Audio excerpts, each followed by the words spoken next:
नमस्कार। चलिए आज महाभारत की कहानी को एक बिल्कुल नए नजरिए से देखते हैं, क्योंकि जो कहानी हम में से ज्यादातर लोग जानते हैं, एक महान युद्ध की कहानी, वो इस महाकाव्य का सिर्फ और सिर्फ एक छोटा सा हिस्सा है। जब हम महाभारत के बारे में सोचते हैं तो मन में क्या आता है? शायद कुरुक्षेत्र का मैदान, एक भयानक युद्ध।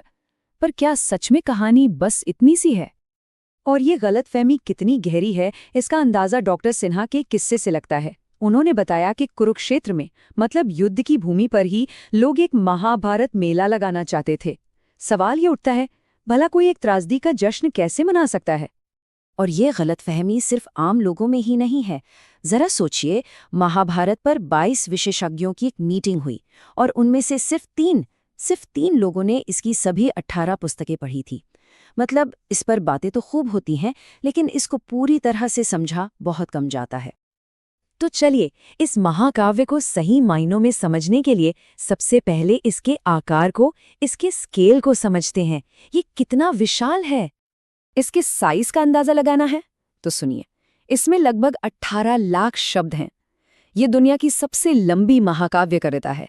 इतनी बड़ी कि होमर की इलियड और ओडिसी दोनों को मिला भी दें तब भी महाभारत उससे कई गुना बड़ी है।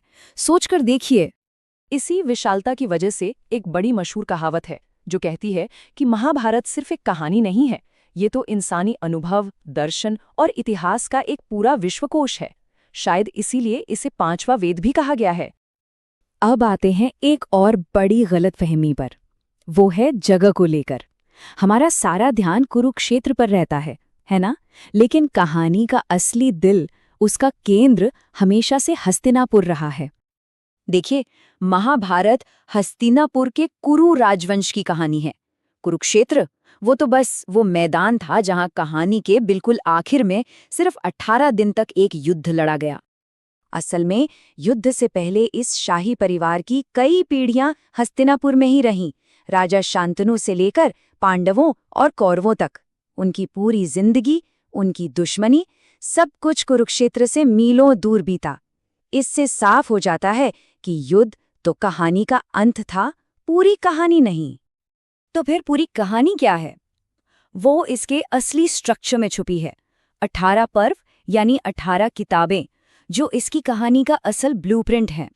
देखिए, इसकी शुरुआत होती है आदि पर्व से, जहां राजकुमारों के जन्म की कहानी है। फिर आता है सभा पर्व, जिसमें दरबारी साजिशें और वो बदनाम चौसर का खेल है। युद्ध और भगवद गीता का उपदेश वो भीष्म पर्व में आता है, बीच में कहीं। पर कहानी यहाँ रुकती नहीं। उसके बाद आता है स्त्री पर्व, जिसमें युद्ध के बाद का भयानक शोक है। शांति पर्व है, जो शासन और कर्तव्य पर गहरा चिंतन है।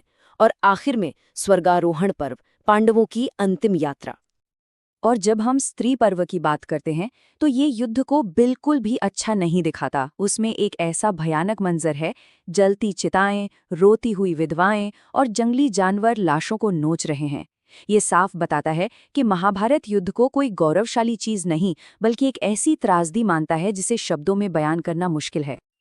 और शायद इस त्रासदी का सबसे बड़ा सबूत है रानी गांधारी का कृष्ण को दिया गया श्राप। उन्होंने कहा, तुम इस युद्ध को रोक सकते थे। जैसे मेरे वंश का नाश हुआ है, वैसे ही तुम्हारा भी होगा। तुम्हारी लाश उठाने वाला भी कोई नहीं बचेगा। सोचिए, जीत के रचयिता को ही इस विनाश के लिए श्राप दिया जा रहा है। तो इन सब से हमें क्या समझ आता है?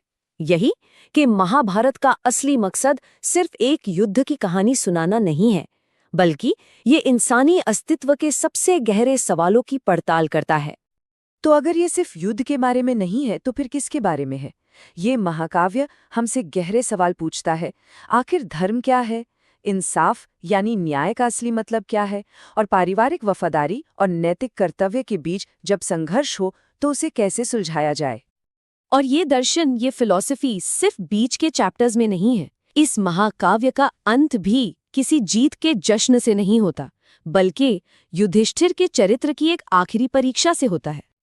जब युधिष्ठिर स्वर्ग के द्वार पर पहुंचते हैं, उन्हें अंदर आने की अनुमति मिलती है, लेकिन उनके वफादार कुत्ते को, जो पूरी यात्रा में उनके साथ था, रोक दिया जाता है। और युधिष्ठिर, वो अपने साथी के बिना अंदर जाने से साफ मना कर देते हैं। वो कहते हैं कि एक वफादार प्राणी को छोड़ देना एक ऐसा पाप है जिसे माफ नहीं किया जा सकता। और यहीं पर वो आखिरी सबसे बड़ा सवाल उठता है। एक कहानी जो राजगद्दी के झगड़े से शुरू हुई, वो एक विनम्र जानवर के प्रति कर्तव्य के सवाल पर आकर क्यों खत्म होती है? शायद इसका असली संदेश यही है कि महाभारत युद्ध के बारे में कम और करुणा, धर्म और इंसान होने के असली मतलब के बारे में ज्यादा है। वीडियो पसंद आए तो साइकोजीनियस चैनल को सब्सक्राइब जरूर करें